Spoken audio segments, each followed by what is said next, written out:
Welcome once again, my friends, and thank you for stopping by to listen to an old storyteller. Today we have a story from France, and the title of this story is Bluebeard.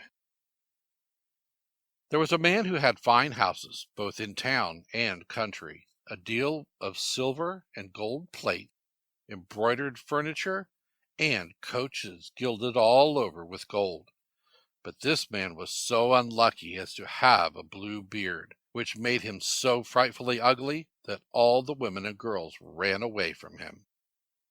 One of his neighbors, a lady of quality, had two daughters who were perfect beauties. He desired of her one of them in marriage, leaving to her choice which of the two she would bestow upon him. They would neither of them have him, and sent him backward and forward from one another, not being able to bear the thought of marrying a man who had a blue beard. And what besides gave them disgust and aversion was his having already been married to several wives, and nobody ever knew what became of them. Bluebeard, to engage their affection, took them, with the lady their mother and 3 or 4 ladies of their acquaintance, with other young people of the neighborhood, to one of his country seats, where they stayed a whole week. There was nothing then to be seen but parties of pleasure, hunting, fishing, dancing, mirth, and feasting. Nobody went to bed, but all passed the night in rallying and joking with each other. In short, everything succeeded so well that the youngest daughter began to think of the master of the house not to have a beard so very blue, and that he was a mighty civil gentleman. As soon as they returned home, the marriage was concluded.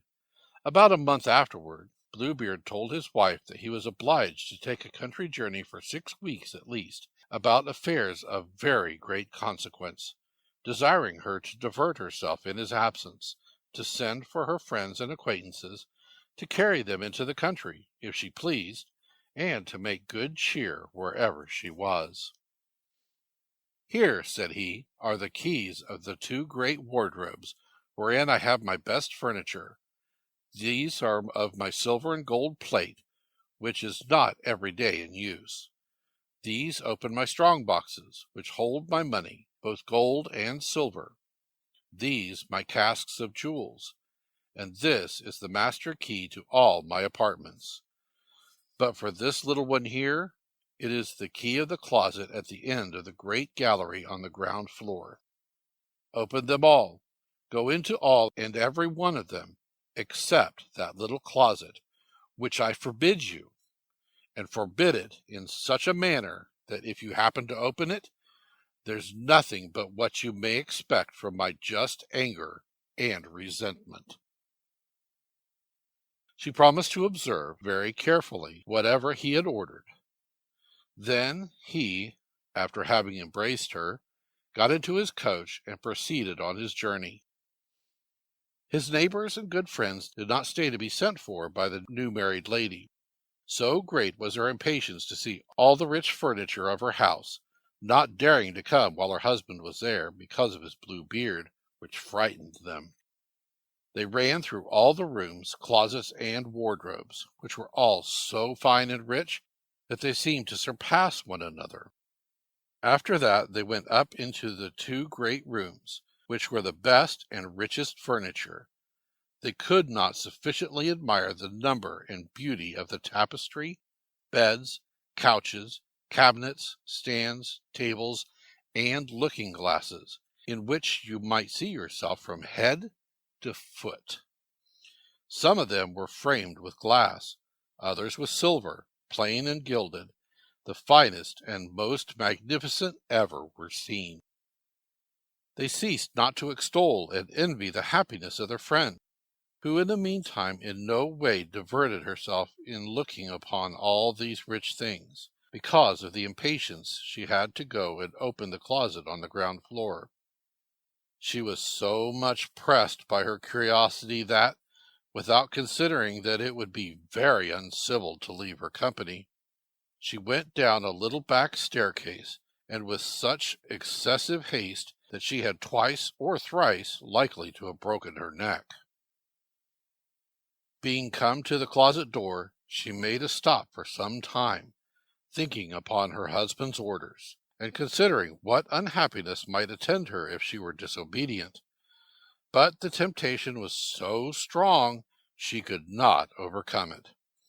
She then took the little key and opened it, trembling, but could not at first see anything plainly, because the windows were shut. After some moments she began to perceive that the floor was all covered over with clotted blood, on which lay the bodies of several dead women, ranged against the walls. These were all the wives whom Bluebeard had married and murdered, one after another. She thought she should have died of fear, and the key which she pulled out of the lock fell out of her hand. After having somewhat recovered her surprise, she took up the key, locked the door, and went upstairs into her chamber to recover herself. But she could not, so much was she frightened. Having observed that the key of the closet was stained with blood, she tried 2 or 3 times to wipe it off, but the blood would not come out. In vain did she wash it, and even rub it with soap and sand. The blood still remained, for the key was magical, and she could never make it quite clean. When the blood was gone off from one side, it came again on the other. Bluebeard returned from his journey the same evening, and said he had received letters upon the road, informing him that the affair he went about was ended to his advantage. His wife did all she could to convince him she was extremely glad of his speedy return. Next morning he asked her for the keys, which she gave him, but with such a trembling hand that he easily guessed what had happened. "What," said he, "is not the key of my closet among the rest?" "I must certainly," said she, "have left it upon the table." "Fail not," said Bluebeard, "to bring it to me presently." After several goings backward and forward, she was forced to bring him the key. Bluebeard, having very attentively considered it, said to his wife, "How comes this blood upon the key?" "I do not know," cried the poor woman, paler than death. "You do not know!" replied Bluebeard. "I very well know. You were resolved to go into that closet, were you not? Mighty well, madam.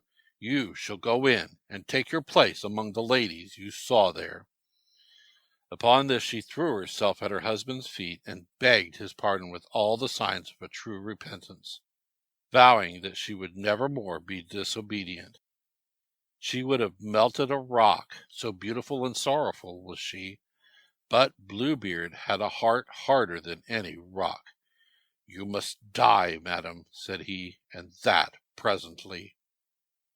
"Since I must die," answered she, looking upon him with her eyes all bathed in tears, "give me some little time to say my prayers." "I give you," replied Bluebeard, "half a quarter of an hour, but not 1 moment more." When she was alone, she called out to her sister, and said to her, "Sister Anne," for that was her name, "go up, I beg you, upon the top of the tower, and look if my brothers are not coming. They promised me they would come today, and if you see them, give them a sign to make haste."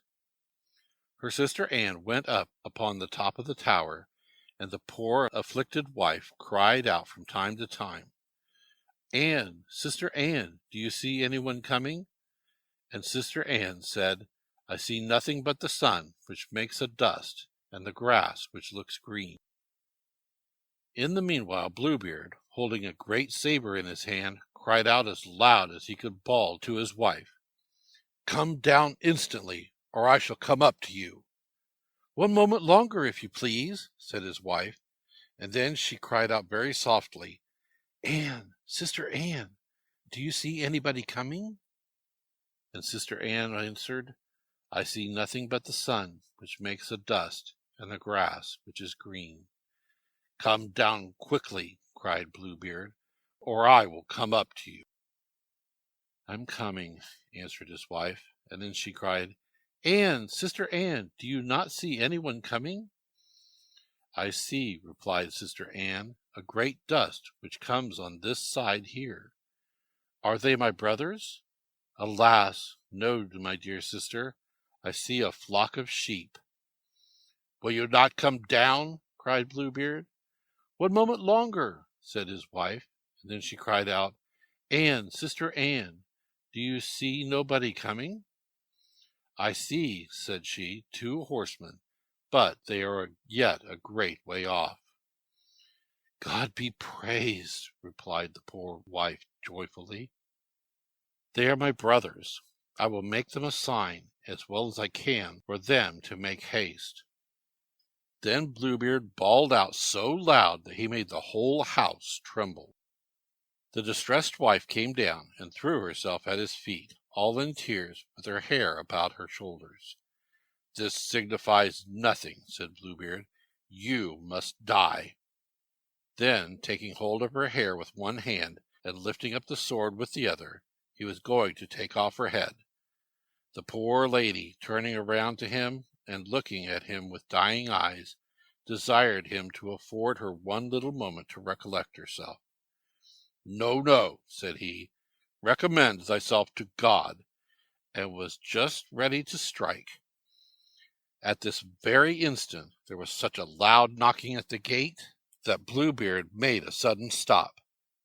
The gate was opened, and presently entered 2 horsemen, who, drawing their swords, ran directly to Bluebeard. He knew them to be his wife's brothers, one a dragoon, and the other a musketeer, so that he ran away immediately to save himself. But the 2 brothers pursued so close that they overtook him before he could get to the steps of the porch, when they ran their swords through his body and left him dead. The poor wife was almost as dead as her husband, and had not strength enough to rise and welcome her brothers. Bluebeard had no heirs, and so his wife became mistress of all his estate. She made use of one part of it to marry her sister Anne to a young gentleman who had loved her a long while, another part to buy captain's commissions for her brothers, and the rest to marry herself to a very worthy gentleman, who made her forget the ill time she had passed with Bluebeard. Thank you once again for listening to this story. If you enjoyed this story, please press that like button. Also, please help an old storyteller out by subscribing to my channel. The next story will be posted in a few days, so until then, may your story continue to be a good one.